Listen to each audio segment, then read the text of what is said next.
할렐루야. 주일 예배에 나오신 여러분을 주님의 이름으로 환영하고 축복합니다. 주의 사랑으로 사랑합니다. 우리 이 시간 다 같이 고백하도록 하겠습니다.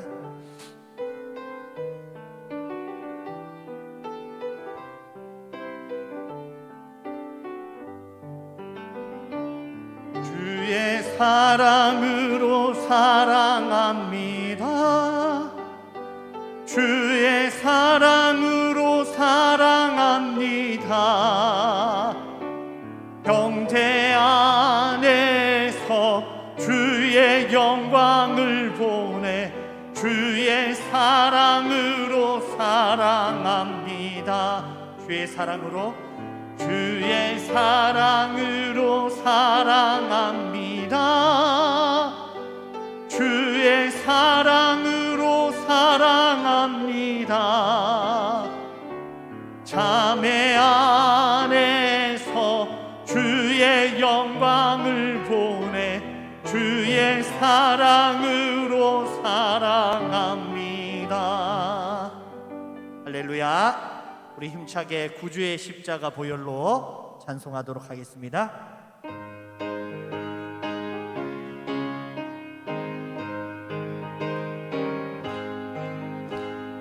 구주의 십자가 보혈로 죄 씻음 받기를 원하네. 내 죄를 씻으신 주 이름 찬송합시다. 할렐루야. 찬송합시다. 찬송합시다. 내 죄를 씻으신 주 이름 찬송합시다. 죄악을 속하여 주신 주 내 속에 들어와 계시네. 십자가 앞에서 주 이름 찬송합시다. 찬송합시다. 찬송합시다. 내 죄를 씻으신 주 이름 찬송합시다. 주 앞에 흐르는 생명수 날 씻어 정하게 하시네. 내 기쁨 정성을 다하여 찬송합시다. 찬송합시다. 찬송합시다. 내 죄를 씻으신 주 이름 찬송합시다. 내 주께 회개한 양심은 생명수 가운데 젖었네. 그 먹고 순전한 주 이름 찬송합시다. 찬송합시다. 찬송합시다. 내 죄를 씻으신 주 이름 찬송합시다. 내게 강 같은 평화 내게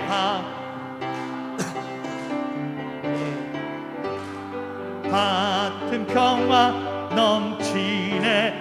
할렐루야. 내게 강 같은 평화 내게 강 같은 평화 내게 강 같은 평화 넘치네.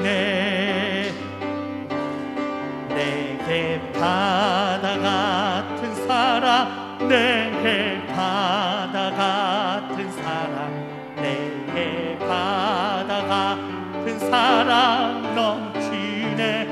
할렐루야. 그 사랑 내게 바다 같은 사랑 바다 같은 사랑 넘치네. 내게 샘 솟는 기쁨 내게 샘 솟는 기쁨 내게 샘 솟는 기쁨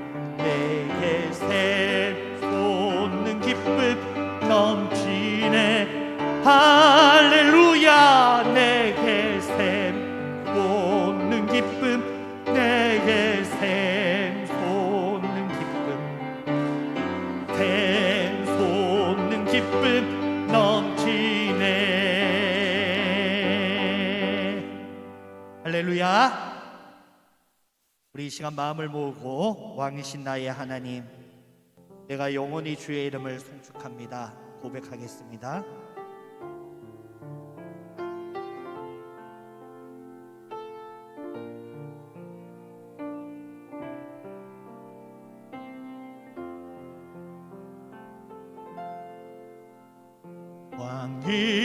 왕이신 나의 하나님, 내가 주를 높이고 영원히 주의 이름을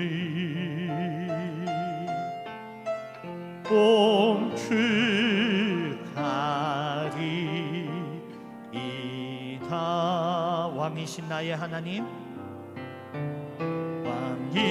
왕이신 나의 하나님, 내가 주를 높이고 영원히 주의 이름을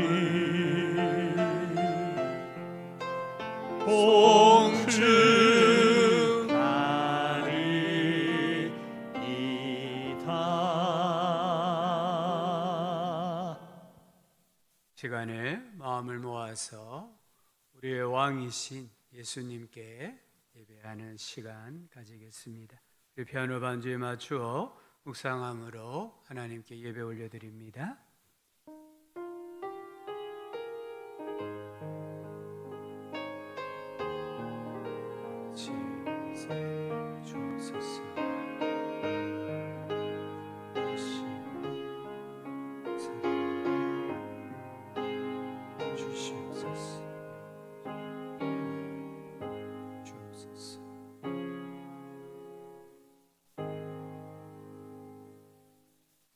찬송가 29장입니다. 성도여 다 함께.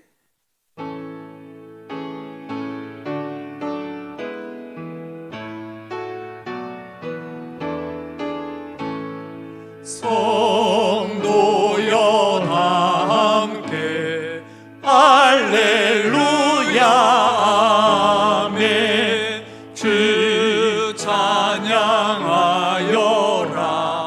할렐루야 아멘. 주 보좌 앞에서 택하신 은혜를 다 찬송하여라 할렐루야 아멘. 만문을 열어라 할렐루야 아멘. 온 하늘 울려라 할렐루야 아멘. 인도자 되시며 친구가 되신 주 그 사랑 끝없다 할렐루야 아멘. 주 찬양하여라 할렐루야 아멘. 찬양은 끝없다 할렐루야 아멘. 거룩한 집에서 주은총 기르며 늘 찬송 부르자 할렐루야. 만문을 열어라 아멘. 만문을 열어라 할렐루야 아멘. 온 하늘 울려라 할렐루야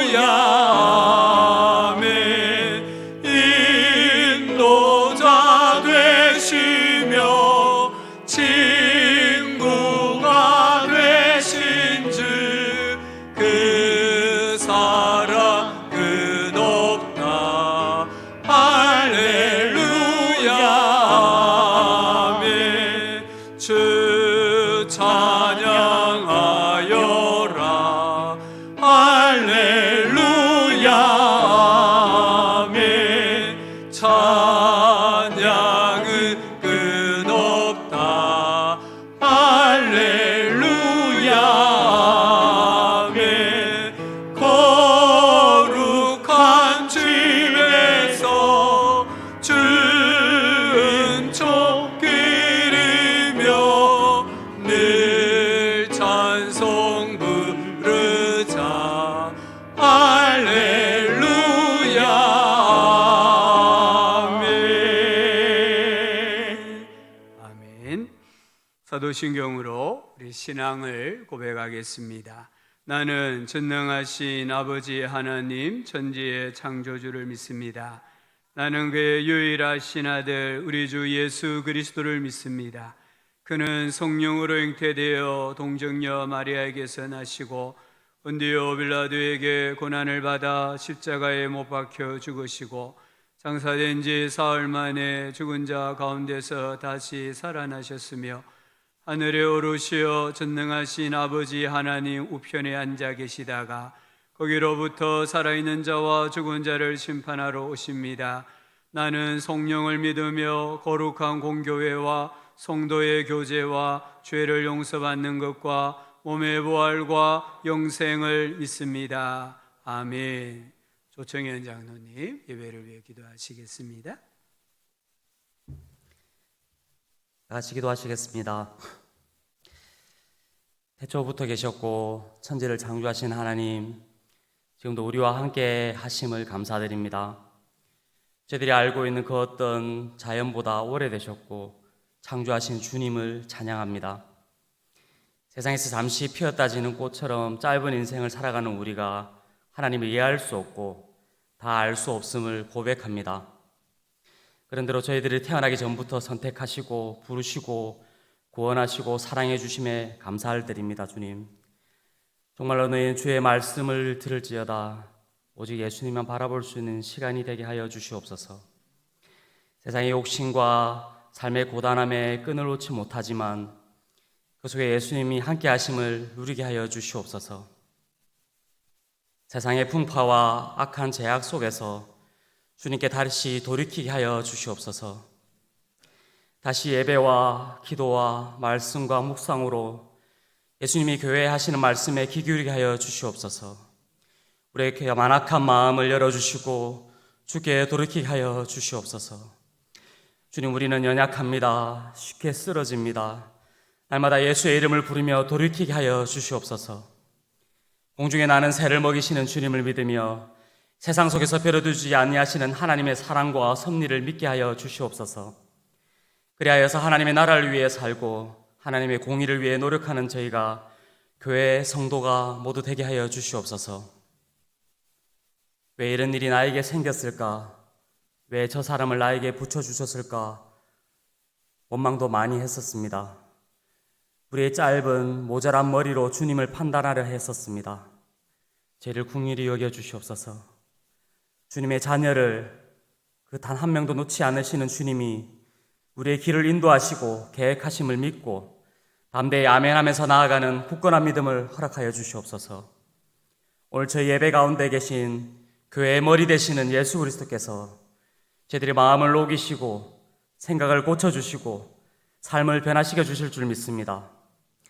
주님의 종된 우리 전성수 목사님을 통하여서 하나님의 말씀을 전하게 하여 주시고 그 말씀이 저희 마음밭에 심겨져서 30배, 60배, 100배의 믿음의 행함의 열매가 맺게 하여 주시옵소서. 이 교회의 주인 되신 예수님을 인정하고 고백합니다. 주님을 주인으로 온전히 여기고 종된 저희들이 잘 순종할 수 있게 다시 한번 다짐합니다. 저희들의 마음을 지켜주시옵소서. 지금 예배의 시작 시간입니다. 주님의 말씀에 은혜 받아서 세상 속에서도 가정에서도 직장에서도 이기는 삶을 살게 해주시고 주님과 동행하는 삶이 되게 하여 주시옵소서. 주님께서 늘 함께 계심을 믿으며 감사함이 예수 그리스도 이름으로 기도드렸습니다. 아멘.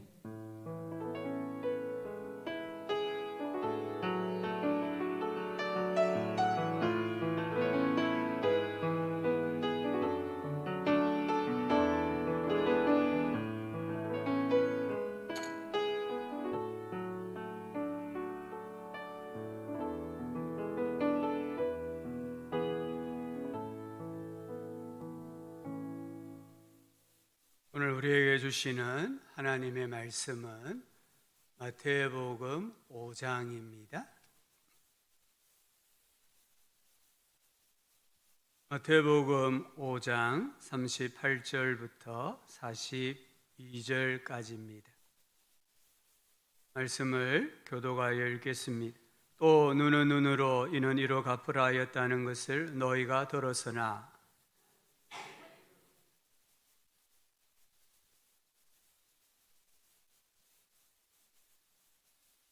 또 너를 고발하여 속옷을 가지고자 하는 자에게 겉옷까지도 가지게 하며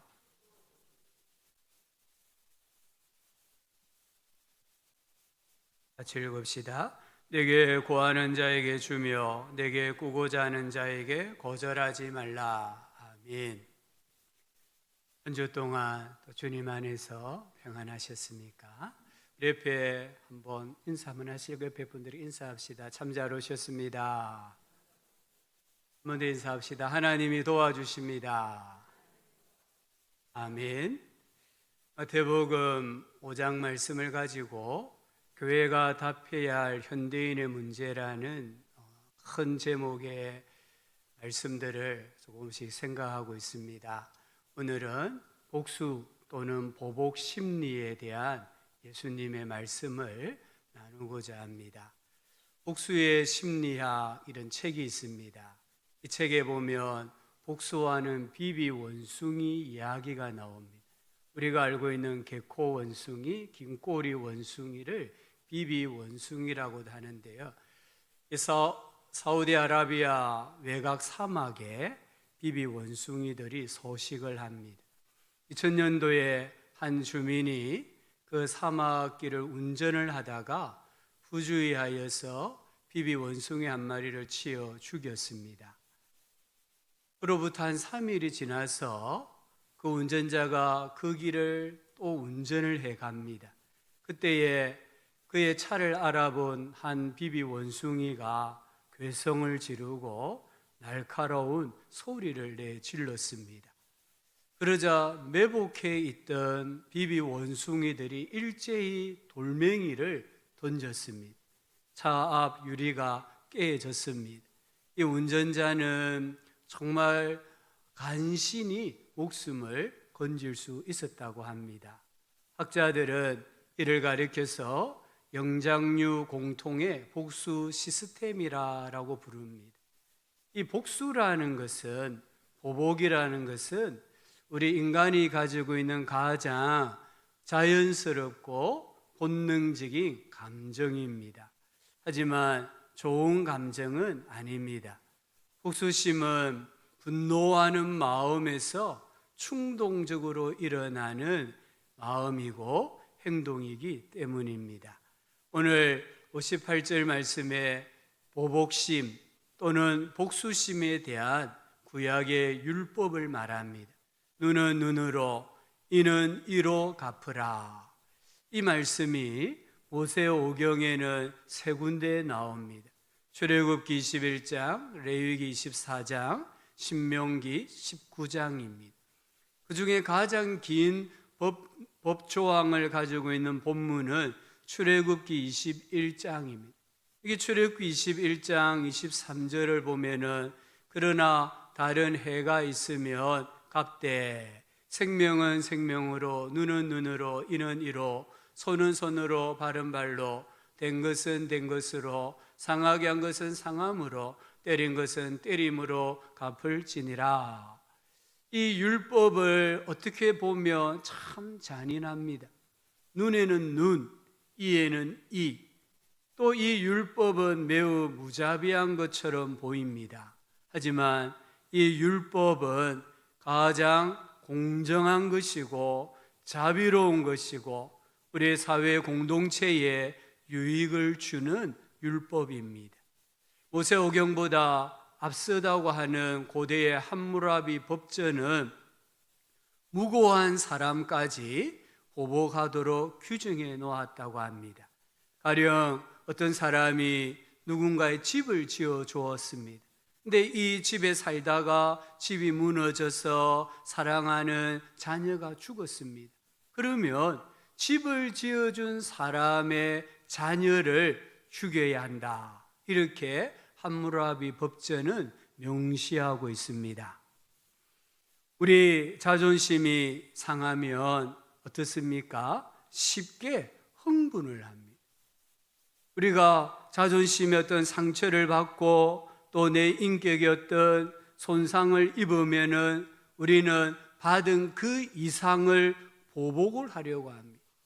내가 받은 것만큼 갚아준다는 게 가능하겠습니까? 그것은 사실은 불가능합니다. 당한 사람과 받는 사람이 지각하는 가해나 피해의 크기가 다르기 때문입니다. 당한 사람은 처벌을 작게 한다 해도 받는 사람은 가혹하다고 느낄 수 있기 때문입니다. 그래서 이 보복이 악순환이 됩니다. 아이 싸움이 어른 싸움이 되고 개인 싸움이 집안 싸움이 되고 나아가서 국가 간의 전쟁으로 확대될 수 있습니다. 오늘 이 구약의 눈에는 눈으로 이 율법은 복수나 보복을 조장하는 것이 아니라 복수의 악순환을 끊어버리는 하나님의 자비의 법입니다. 눈에는 눈으로, 이 규례는 법적인 판결 규례입니다. 법으로만 어떤 문제를 해결하도록 하셨습니다. 그러나 시간이 지나면서 유대 랍비들은 이 보복의 규례를 개인적인 보복에도 적용을 시켰습니다. 그래서 개인이 눈에는 눈, 이에는 이, 이런 말씀을 악용해서 개인적인 사사로운 감정을 가지고 복수하거나 보복하는 일이 많이 있었다라는 것을 보여줍니다. 그러나 예수님은 39절에 악한 자를 대적하지 말라 하십니다. 여기 대적하지 말라 이 말씀은 강경하게 저항하거나 반대하지 말라 이런 뜻입니다. 악한 자를 대적하지 말라 이 말씀은 개인적으로 사사로운 감정을 가지고 복수하려고 하는, 보복하려고 하는 심리를 포기하라, 내려놓아라 이런 말씀입니다. 예수님은 우리에게 악을 모른 채 하거나 악한 행동을 묵인하라 이렇게 말씀하지 않습니다. 우리 사람은 누구나 자기 신체나 재산, 명예에 손해를 입으면 그 피해를 보상받고자 합니다. 또 보상받을 권리가 사람에게는 다 있습니다. 예수님이 이것을 부정하는 게 아닙니다. 누가 나에게 상해를 가하고 나의 어떤 재산에 큰 손실을 주었는데 아무것도 아닌 것처럼 그렇게 살아라 이렇게 말씀하는 게 아닙니다. 예수님은 그것을 개인적인 감정으로 해결하면 안 된다는 것입니다. 개인적인 감정이 아니라 반드시 공적인 법을 통해서 해결해야 하고 그때에도 형평에 맞게 해야 한다라고 말씀합니다. 우리 예수님은 이 유대인들 사이에 성행했던 개인적인 보복을 금지하고 계십니다. 구약 율법도 마찬가지입니다. 잠언 20장 22절은 너는 악을 갚겠다 말하지 말고 여호와를 기다리라 그가 너를 구원하시리라. 24장 29절에는 너는 그가 내게 행함같이 나도 그에게 행하여 그가 행한 대로 그 사람에게 갚겠다 말하지 말지니라. 눈에는 눈, 이에는 이, 이런 말을 하지 말라라고 말씀하셨습니다. 오늘 예수님은 한 걸음 더 나아갑니다. 제자들에게, 우리 그리스도인들에게 너희들은 보복할 생각조차 하지 말라고 합니다. 보복심에 대해서는 꿈도 꾸지 말라라고 말씀을 합니다. 그러면서 네 가지 상황을 예로 들어 설명을 하십니다. 첫 번째는 39절입니다. 누구든지 내 오른편 뺨을 치거든 왼편도 돌려대며. 이것은 자존심에 관한 것입니다. 옛날이나 지금이나 뺨을 맞는 것은 최고의 모욕입니다. 우리가 살다가 황당한 일을 만났을 때 뺨 맞은 기분이라고 말합니다. 상대방의 오른쪽 뺨을 치려면 왼손으로 때려야 되고 오른손 손등으로 때려야 합니다. 뺨을 맞은 것만으로도 모욕인데 왼손으로 맞고 손등으로 맞는 것은 가장 큰 모욕을 말합니다. 이것은 단순한 상해나 폭력이 아니라 내가 열등한 인간이다, 내가 모자라는 사람이다라는 것을 공개적으로 나타내는 행위였습니다. 이런 인격적인 모욕에 어떻게 해야 합니까? 예수님은 왼편도 돌려대라 하셨습니다. 이 말씀은 문자적으로 내가 오른쪽 뺨을 맞았으니까 상대방이 때리라고 이 왼쪽도 돌려대라, 그런 말이 아닙니다. 상대방이 오른쪽 뺨을 때리는 것과 같은 인격적인 모욕을 하고 상해를 가할 때에 그리스도인들이 취해야 할 태도가 무엇이냐? 왼편을 돌려대라, 이 말입니다. 미국에 한 세탁업소를 운영하는 한인 신자가 있었습니다. 한 번은 이웃 사람이 찾아와서는 옷을 맡겼는데 옷이 없어졌다고 하면서 옷을 찾아내라고 막 소란을 피웠습니다. 일주일 동안 가게에 와서 괴롭히고 욕을 하고 온 동네에다가 그 세탁소 주인이 도둑놈이라고 소문을 내었습니다. 이럴 때마다 그 세탁소 주인은 아닐 거라고, 아마 집에 옷이 있을 거라고 한번 잘 찾아보세요, 이렇게 했습니다. 2주일이 지났을 때 이 사람의 옷장에서 옷이 나온 거예요. 세탁소 주인을 향하여서 욕을 하고 괴롭히고 도둑놈이라고 소문을 낸 이 사람이 얼마나 미안하고 창피했겠습니까? 그런데도 세탁소 주인은 일체 반응을 보이지 않았다고 합니다. 오랜 시간이 지나자 그 사람이 이 세탁소 주인의 태도에 감동하여서 예수님을 믿게 되었다라고 합니다. 사람들이 나를 모욕하고 억울한 소리를 할 때에 화내지 말고 하나님께서 해결해 주시기를 기다리는 태도가 왼편까지 돌려대라는 예수님의 말씀입니다. 두 번째 상황은 40절입니다. 또 너를 고발하여 속옷을 가지고자 하는 자에게 그도까지도 가지게 하며, 이 장면은 법정입니다. 고발하다는 것은 재판하다, 이런 뜻입니다. 1세기 유대인의 속옷은 잠옷과 같은 것입니다. 그래서 이 긴 소매의 네이, 안에 입는 네이가 속옷입니다. 겉옷은 망토와 같은 것입니다. 옷을 담보로 잡을 때에 일반적으로 속옷을 요구했습니다. 내가 돈이 필요해가지고 급하게 돈이 필요해서 전당포에 물건을 맡기고 그에 상응하는 돈을 빌리는 것처럼 유대인들은 속옷을 담보로 맡기고 돈을 빌렸습니다. 그리고 이제 이 돈을 갚을 때가 되고, 그런데 갚을 능력이 아직 없습니다. 그때에 돈을 빌려준 사람이 그 속옷을 담보로 하여 빌려준 돈만큼 돈을 받기 위해서 세상 법에 고소를 했다, 이 말입니다. 그때 어떻게 해야 되느냐? 겉옷까지도 주라고 합니다. 겉옷이 없으면은 밤새 추위에 떨어야 합니다. 그런 추위의 고난을 감수한다 할지라도 억지로 속옷을 빼앗으려고 하는 사람에게 겉옷까지도 기쁘게 줘라라고 주님이 말씀하십니다. 첫 번째 상황은 41절에 또 누구든지 너로 억지로 오리를 가게 하거든 그 사람과 심리를 동행하라고 하십니다. 이것은 우리 인간의 가장 기본 권리인 자유를 침해하는 행위입니다. 자유가 얼마나 중요한지 아십니까? 미국의 한 연구팀이 침팬지를 대상으로 동물의 지능 한계를 실험했습니다. 온갖 노력을 다해서 침팬지에게 수와 단어 140개 정도를 가르치고 표현을 하도록 했습니다. 이때에 침팬지가 제일 처음 표현한 말은 영어로 let me out, 나를 놓아달라였다고 합니다. 나에게 자유를 달라라는 의사를 표현했다고 합니다. 이 짐승도 자유를 요구합니다. 하물며 사람이겠습니까? 자유가 아니면은 죽음을 달라고 하지 않습니까? 당시 유대는 로마의 속국이었습니다. 로마의 군대는 도로를 건설하는 일이나 공공사업의 사람들을 임의로 무임금으로 차출할 수 있었습니다.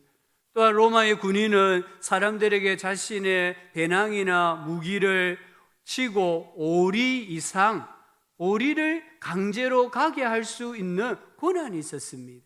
이게 너무나 자유를 속박하기 때문에 속국들이 황제에게 상소하여서 5리만 가게 만든 거예요. 5리 이상은 요구를 하면 안 됩니다. 그런데 예수님은 나의 자유를 힘으로 강제로 구속하고자 하는 사람의 요구를 기쁘게 들어주라고 합니다.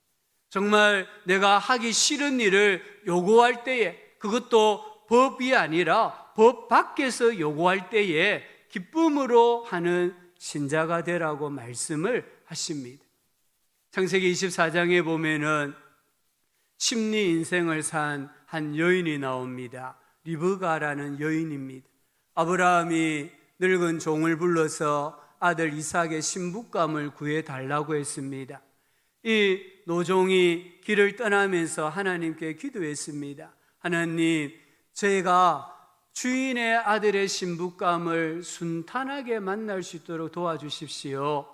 제가 만약 어느 우물가에 가서 그 우물에 물을 길러러 오는 첫 번째 여인에게 물 좀 주세요 하면 저에게 물을 주고, 낙타에게 제가 물을 마시우게 하겠습니다, 이렇게 말하는 여자가 있으면 신부감으로 알고 감사하겠습니다 기도했습니다. 우물가에 이르렀습니다. 한 성읍에서 한 여인이 물을 길러러 옵니다. 그 여인에게 달려가서 저에게 물 좀 주세요 하니까 이 여인이 예, 물을 드세요 하면서 물을 주는 거예요. 물을 다 마셨을 때 여인이 또 말하기를, 제가 낙타 10마리에게도 물을 기르다가 마시우게 하겠습니다. 이 노종이 말을 하지 않았는데도 이 여인이 그렇게 말하는 거예요. 그러면서 우물가에 가서 물을 길어 왔습니다. 낙타 10마리가 물을 충분히 마시려고 하면은 물의 양이 얼마나 되어야 되겠습니까? 어마어마한 양이 필요합니다. 그 우물이 집안에 있는 거 아닙니다. 동구 밖에 있습니다. 그 우물을 수십 번 왔다 갔다 하는 수고를 통해서 요구도 하지 않았는데 낙타 10마리에게 물을 마시게 한 거예요. 심리 인생을 산 거예요. 결과가 무엇입니까? 낙타에 실어왔던 10마리 낙타에 실어왔던 모든 금은 보화를 리브가가 차지합니다. 그 낙타를 타고 신랑이 되는 이삭을 만나러 갑니다. 우리 예수님의 족보에 그 이름을 올리지 않습니까? 말할 수 없는 하나님의 은혜와 복을 받는 심리 인생이 된 것을 알 수 있습니다. 네 번째 상황은 42절입니다. 내게 구하는 자에게 주며 내게 꾸고자 하는 자에게 거절하지 말라. 여기 돈을 빌려달라고 하는 사람은 단지 가난한 사람이 아닙니다. 이 사람은 평소에 내 기분을 상하게 하는 사람입니다. 내 마음을 불평하게 하는 사람이고 나를 무시하는 사람입니다. 예수님 말씀대로 악한 자입니다. 이 악한 자가 갑자기 돈이 필요해서 자기가 아는 사람에게 찾아가서 돈을 좀 빌려달라고 하는데 돈을 빌리지를 못합니다. 그러다 보니까 얼마나 딱했으면은 자기가 평소에 무시하고 무시했던 사람에게 와서 돈 좀 빌려달라고 합니다. 그때 예수님 뭐라고 말씀합니까? 빌려주라고 말씀합니다. 거절하지 말고 빌려주라고 하십니다. 예수님은 그 사람이 갚을 능력이 없다 해도, 갚을 마음이 없다 해도 빌려주라고 말씀합니다.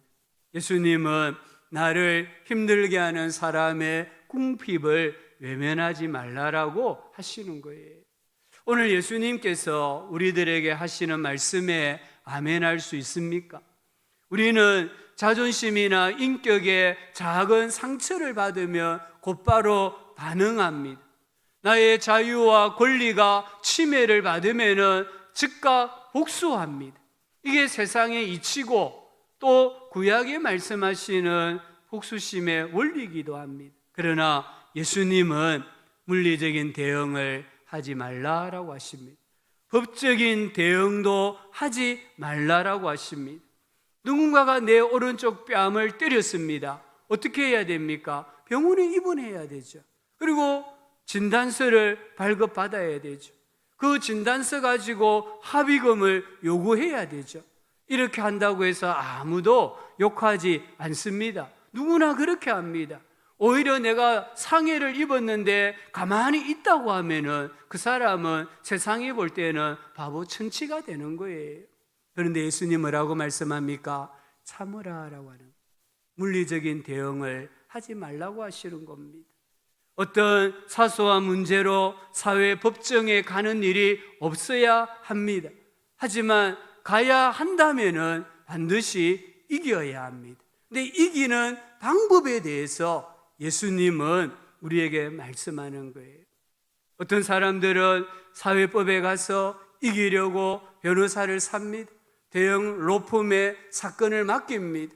쉽게 예를 들면 속옷을 맡겼는데 그 속옷을 찾기 위해서 속옷의 가치가 10만 원이라고 한다면 그 10만 원을 찾아 자기 자존심을 회복시키기 위해서 100만 원, 1000만 원 그 이상의 돈을 변호사나 대형 로펌 같은데 주면서까지 법적인 싸움에서 이기려고 한다는 거예요. 그런데 예수님은 우리들에게, 제가 쉽게 표현하는 겁니다, 변호사를 사지 말라라는 겁니다. 대형 로펌 같은데 사건을 맡기지 말라라는 겁니다. 이 상대를 이기려고 적극적으로 싸우지 말라라고 예수님이 말씀하고 계십니다. 악한 자와 끝까지 싸워서 이기려고 하면 안 된다라고 말씀하는 거예요. 고용주가 이 직원들에게 법적으로 정한 근무 시간 5리를 요구할 수 있습니다. 우리 성도님들은 직장에서 법적으로 정한 근무 시간에 충실해야 됩니다. 근데 어떤 고용주가 심리, 근무 시간 외에 노동을 요구합니다. 그것도 무임금이나 저임금으로 요구합니다. 어떻게 해야 됩니까? 오늘 예수님은 악덕 고용주의 요구에 기쁨으로 응하라고 합니다. 저녁 시간을 빼앗고 가족과 함께 즐길 수 있는 소소한 행복을 누릴 시간까지도 빼앗아 일하게 만드는 고용주가 있다고 한다면은 그 요구를 기쁘게 받아들여서 일을 하라, 이렇게 말씀합니다. 오늘 예수님께서 제자들과 우리들에게 들려주시는 이 말씀은 참 어려운 말씀입니다. 어떻게 우리가 이 예수님의 말씀에 순종하며 살아갈 수 있겠습니까? 우리는 온유해야 합니다. 온유한 자는 복이 있나니 그들이 땅을 기업으로 받을 것이미요 했습니다. 이삭을 한번 보시기 바랍니다. 이삭이 이 블레셋 땅에서 하는 일들마다 성공을 합니다. 우물을 팔 때마다 우물이 솟아났습니다. 그러자 블레셋 사람들이 시기합니다. 찾아와서는 아버지 아브라함 때 팠던 우물을 막고 흙으로 메워버렸습니다. 그리고 나중에는 쫓아냅니다. 이때 이삭이 쫓아내면 쫓겨다닙니다. 근데 이삭이 가는 곳마다 우물을 파면은 우물물이 솟아났습니다. 이 말은 하는 일들마다 성공을 하고 큰 부자가 되었다라는 그런 말입니다. 이 블레셋 사람들이 찾아와서 싸우려고 하고 다투려고 할 때마다 이삭은 한 걸음 뒤로 물러섰습니다. 훗날에 블레셋 왕이 사람들과 함께 이삭을 찾아와서 평화 조약을 맺자고 합니다. 그때 그들이 하는 말을 들어보십시오. 불신자들입니다. 여호와께서 너와 함께 계심을 우리가 분명히 보았다. 이제 너는 여호와께 복을 받은 사람이다. 불신자가 한 말입니다. 이삭은 힘이 있었습니다. 하지만 그 힘을 사용하지 않고 양보하고 빼앗기고 쫓겨납니다. 블레셋 사람들이 이삭을 쫓아다니면서 괴롭혔습니다. 동시에 하나님은 이삭을 따라오면서 복을 주셨습니다. 내가 양보하면 하나님이 진보하게 하시고 하나님이 전진하게 하신다는 것을 이삭을 통해 배울 수 있습니다. 우리 사람에게는 누구나 자기를 방어하고자 하는 방어 기제가 있습니다. 그 중에 가장 강력한 게 공격이라고 합니다. 상대를 공격해서 자기의 이익을 지키려고 합니다. 또 공격하면 지킬 수 있습니다. 그러나 내가 상대를 공격하고 공격해서 내 것을 지키려고 하면은 하나님의 은혜는 막힙니다. 악한 자를 대적하려면, 악한 자와 싸워서 이기려고 하면 어떻게 해야 됩니까? 더 악해져야 됩니다. 그 사람이 하는 말보다 더 센 말을 해야 됩니다. 욕을 하면 더 센 욕을 해야 됩니다. 그러면은 하나님의 은혜가 막혀요. 하나님의 은혜가 막히면은 우리의 인생은 사막이 됩니다. 사막에는 생명이 자랄 수 없다는 것을 우리는 잘 알고 있습니다.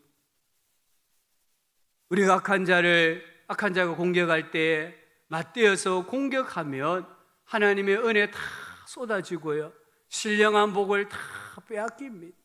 우리 신자에게 자존심보다 더 중요한 것은 하나님의 은혜입니다. 바울을 보십시오. 고린도후서 11장에 보면 바울이 받은 고난이 나옵니다. 그 중에 참 눈을 끄는 것은 그가 8번의 위협을 당한 거예요. 동족의 위협을 비롯해서 산과 강과 바다와 또는 도적의 이런 수많은 위협을 받았습니다. 바울이 나는 로마 시민입니다, 이 한마디만 하면은 이 모든 위협을 벗어날 수 있었습니다. 하지만 바울은 그 모든 위협을 고스란히 받습니다. 왜 그렇습니까? 하나님의 은혜를 받고 그 은혜를 누리는 것보다 더 중요한 것은 없다는 것을 깨달았기 때문입니다. 그래서 나의 나된 것은 하나님의 은혜야, 이렇게 고백하지 않습니까? 두 번째는 긍휼히 여겨야 됩니다.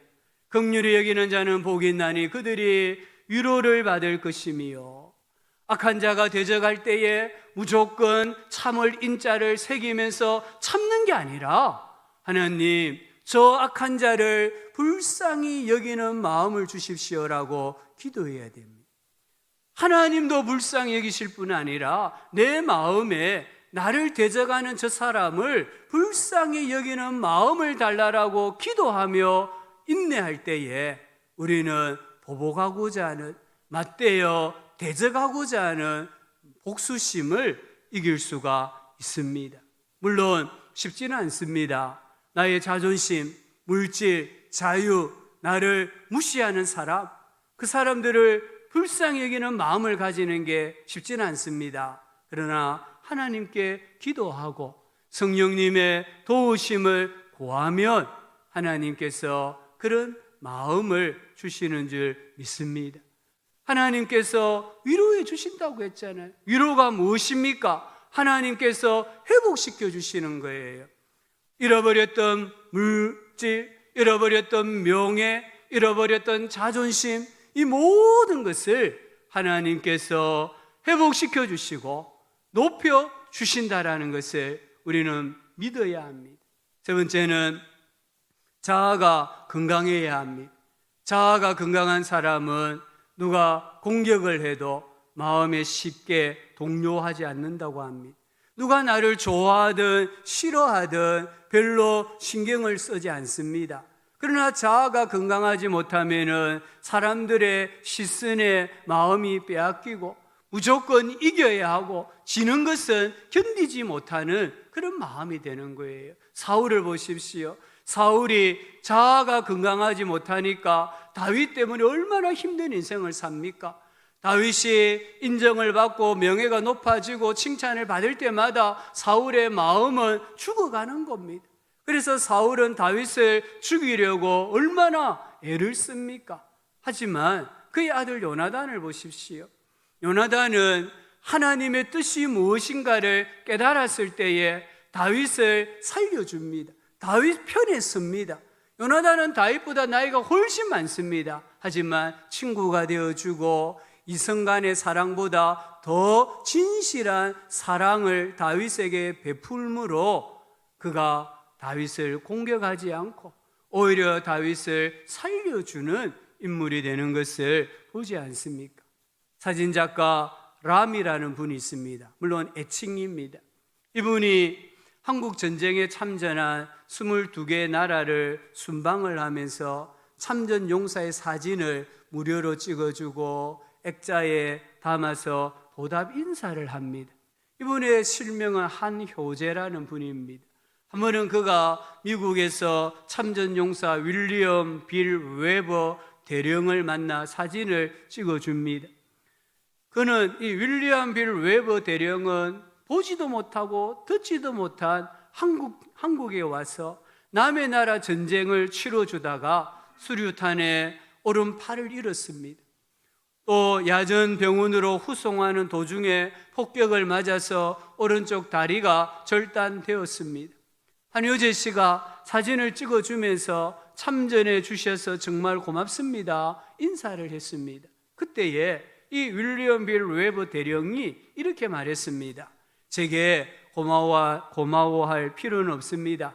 저는 자유로운 곳에서 태어나 자유를 누린 사람으로서 당연한 의무와 책임감으로 한국 사람의 자유를 지켜주기 위해 가서 싸운 것뿐입니다.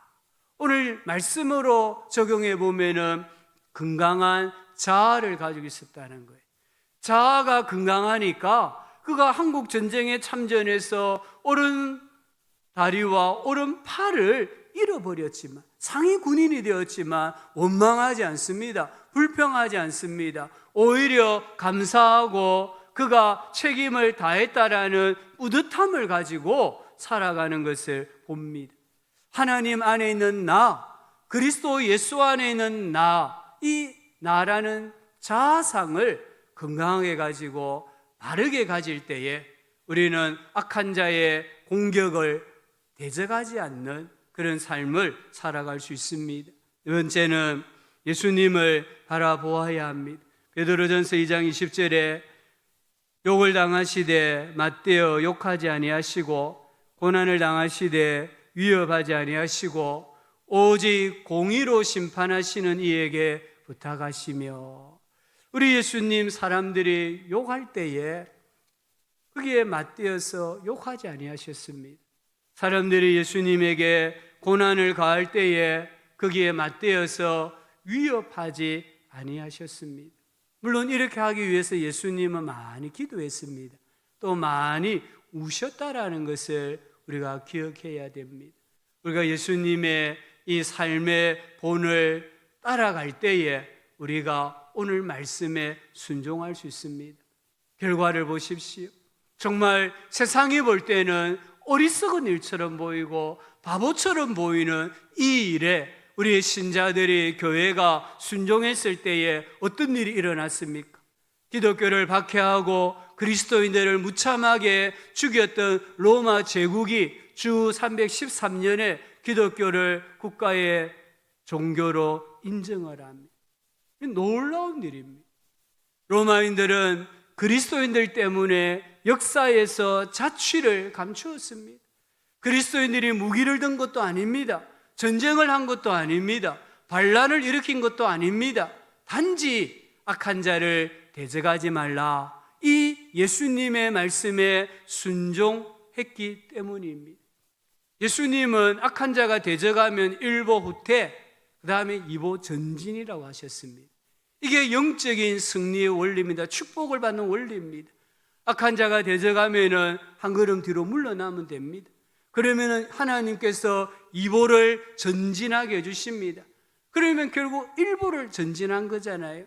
이렇게 한 200~300년 동안 계속 후퇴했다가 전진하고 후퇴했다가 전진한 결과가 로마 제국이 무너지는 거였어요.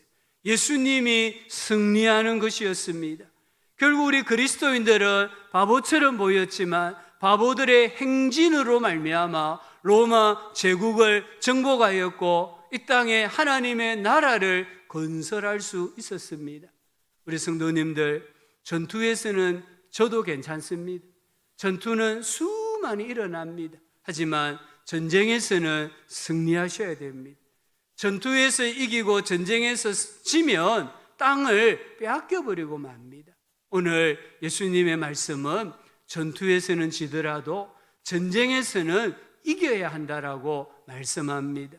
월남 이상재 선생 독립운동가지 않습니까? 이분이 1902년 개혁당 사건으로 구금이 되었습니다. 감방에 있는데 할 일이 없었어요. 그래서 감방 마루를 쳐다보니까 이 마루 틈새에 종이 하나가 꽂혀 있는 걸 보았습니다. 그 종이를 꺼내어서 펴보니까 마태복음 5장이었습니다. 악한 사람에게 맞서지 말고 오른쪽 뺨을 치는 자에게 왼쪽 뺨까지 돌려대라. 무슨 소리야? 그러면서 그 종이를 또 다시 원자리에 꽂아 놓았어요. 또 심심하니까 그 종이를 또 꺼내 보았습니다. 거기에 이런 말씀이 있어요. 오리를 가고자 하면 십리를 가져라. 무슨 쓸데없는 소리. 또 꽂아 놓았어요. 몇 개월 동안 감옥에 있다 보니까 할 일이 없고 심심해서 끄집어서 읽어보고 또 넣어놨다가 이걸 수십 번 반복을 했습니다. 그러다 보니까 말씀이 자기 마음에 새겨진 거예요.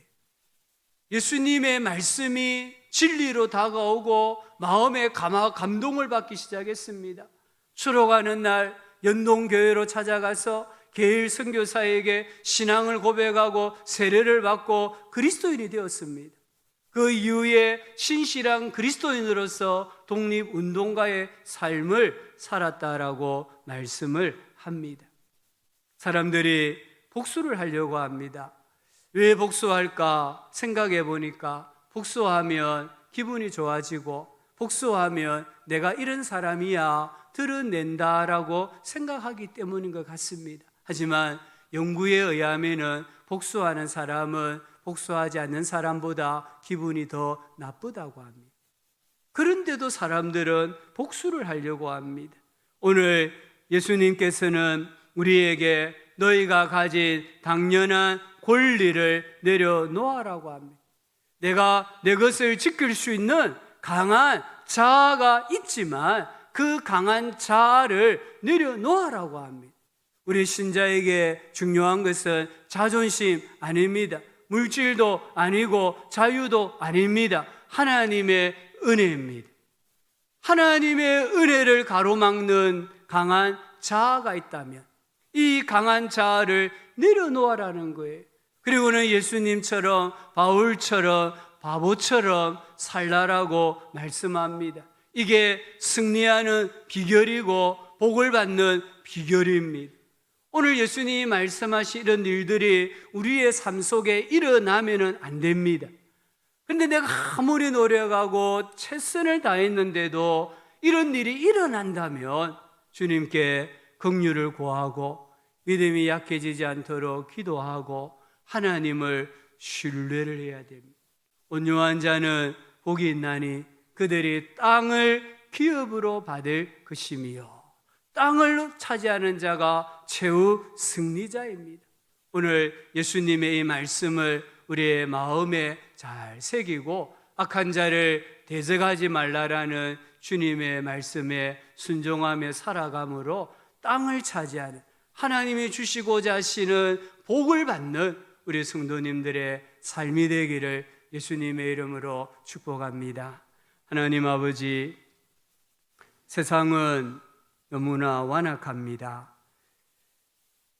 오늘 우리에게 세상의 완악함을 버리라고 말씀하셨습니다.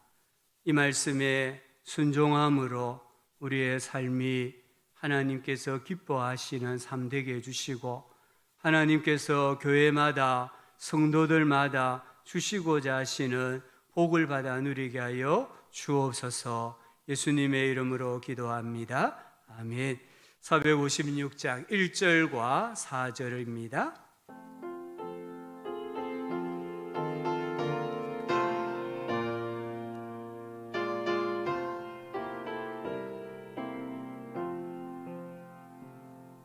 빈 세상에서 실패하거든 그 손못 자국만 져라. 고된 일 하다가 힘을 얻으리 그 손못 자국만 져라.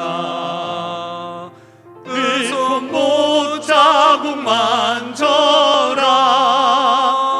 그 손못 자국만 져라. 주가 널 지키며 인도하시리.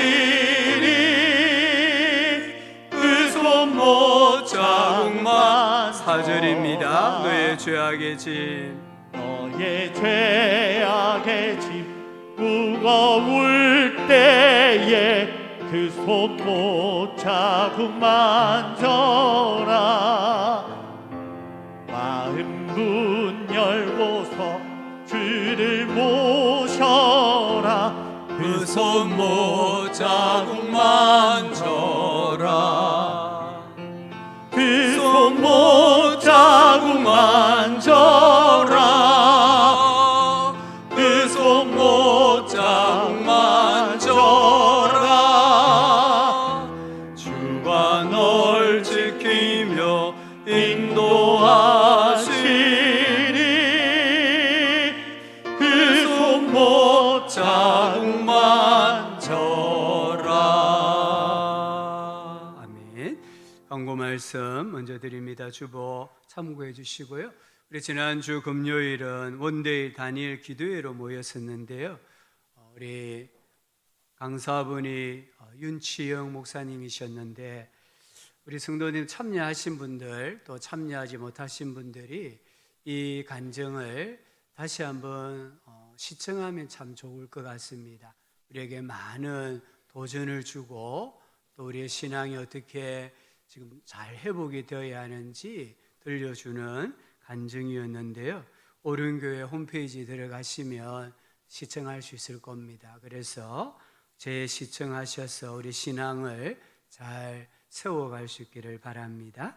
잠시 후에 우리 2021년도 장학금 전달을 하고요. 또 우리 교우 소식에 장례 이사 입원 있습니다. 보시고 또 위로해 주시고 기도해 주시고 축하해 주시기 바랍니다. 정계당에 3부 예배 후에 있습니다. 우리 시간에 2021년도 장학금 전달을 하도록 하겠습니다. 장학금 전달.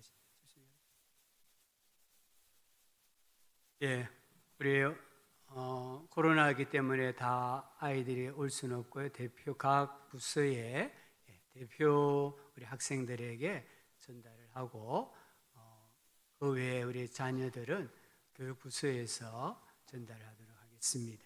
학생들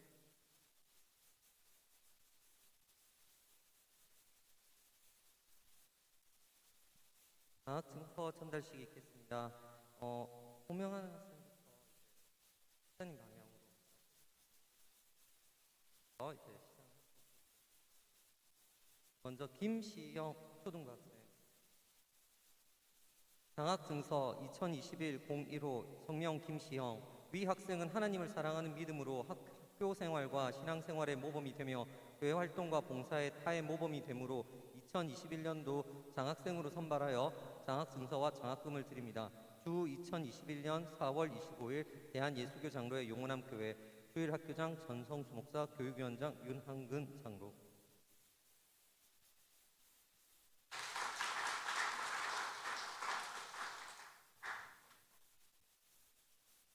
장학증서 2021-11호 성명 조윤건. 이하 내용은 같습니다.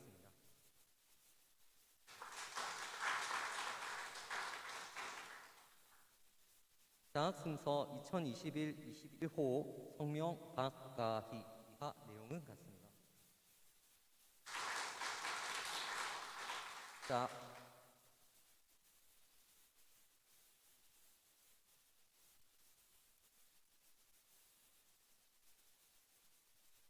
장학증서 성명 김성훈. 이하 내용. 목사님 방향으로 일렬로 서주시고 일렬로 서주세요.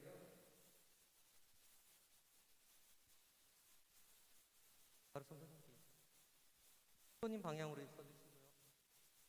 차렷. 자, 예, 감사합니다. 예, 감사합니다. 예, 들어가셔도 되겠습니다. 올해 장학금 수혜 대상자가 26명입니다. 작년에 비해서 한 2배 정도 많은데요. 우리 주일학교에서 선생님들이 수고를 많이 하셔서 아이들이 많이 진학을 했습니다. 감사를 드리고요. 또 우리 성도님들께서 이렇게 장학 헌금을 해주시는데 이 장학 헌금이 모아져서 우리 1년에 신학기가 되면은 이렇게 장학금을 지급합니다. 그래서 우리 성도님들 모두에게 진심으로 감사의 말씀을 드립니다. 기도하겠습니다. 하나님 아버지 감사합니다. 믿음으로 예배하러 나오게 해주시고 또 믿음으로 예물을 드리게 해주신 것 감사합니다. 또 우리 성도들이 드린 장학 헌금으로 올해에 26명의 우리 자녀들에게 장학금을 지급하게 해주신 것 감사합니다. 우리 교회에 더 많은 장학금을 지급할 수 있도록 주일학교의 은혜를, 복을, 성장을 허락하여 주옵소서. 장례를 치르고 있는 가정을 위로하시고 이사한 가정, 입원한 성도님들 다 하나님이 돌보아 주시고 주의 함께 하시는 은혜가 충만하게 하여 주시옵소서. 또 한 주를 살아갑니다. 하나님의 힘으로 살아가는 줄 믿습니다. 하나님 신뢰하고 기도하고 찬송하며 승리하는 복된 삶 되게 하여 주시옵소서. 감사합니다. 예수님의 이름으로 기도합니다. 아멘. 구주 예수님의 은혜와 하나님 아버지의 사랑과 성령 하나님의 함께하여 주시는 은혜가 하나님을 신뢰하고 하나님의 은혜를 갈망하고 물된 동산처럼 살아가기를 소망하며 다시 세상으로 나아가는 모든 성도님들의 삶의 여정 가운데 피로 값주고 세우신 교회 위에 영원토록 함께 있을지어다. 아멘.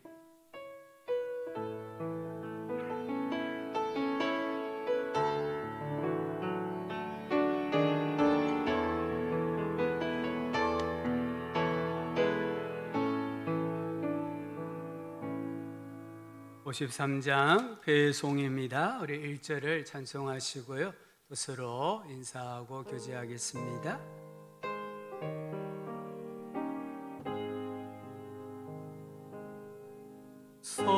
성전을 떠나가기 전 머리를 숙일 때 주께서 함께 계시고 복 내려 주